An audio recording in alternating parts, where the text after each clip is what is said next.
I'm Injit Kadit Pinson. I am Injit Kadit Binanoyo. I am Injit Kadit Torres. I am Injit Kadit Dan. Hi guys, I am Injit Kadit Arnalio, Andrew Christopher V. Today, I will discuss to you the introduction of physics. What is physics? Physics is derived from the Greek word which is meaning nature or natural things. Physics both descriptive and predictive aspects. Descriptive deals conceptual understanding like theories, law, and other phenomena, while the predictive uses tools and mathematics to solve the phenomena.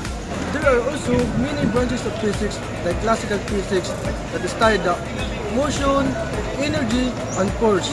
And there are also the modern of physics that study the properties of matter.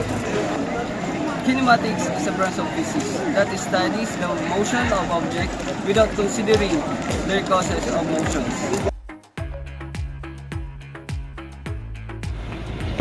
It describes how the objects move in terms of their position, velocity, and acceleration.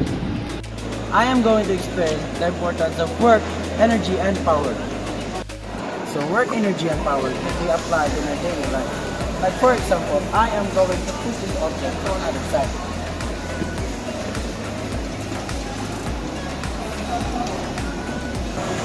And if it moves and needs displacement, so we made a work that is composed by energy and power. And if the object does not move, so we make no work at all.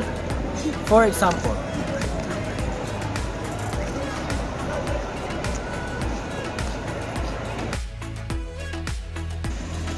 Forces and motion. It's a branch of physics to explore how object moves and how forces influence them. Forces measures in Newton. Newton governs this relationship, defining inertia, acceleration, and action-reaction pair.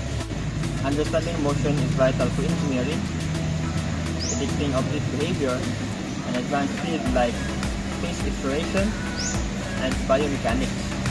Forces and motion as a fundamental principle in engineering, safety, and in science. my topic is all about heat and temperature. So what is heat? Heat is energy transferred to the thermal energy. So what is temperature? Temperature measured by cold and hot. Did you know why aircon top of our head? Because aircon blows cool air. So cool air is a more density. So and the hot surface is less density.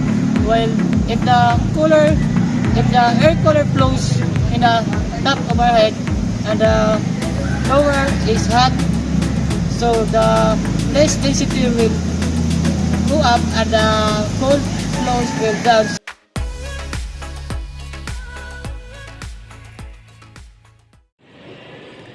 Hi, I'm Descriptive. Module 9 Ano to ha? Air cooler.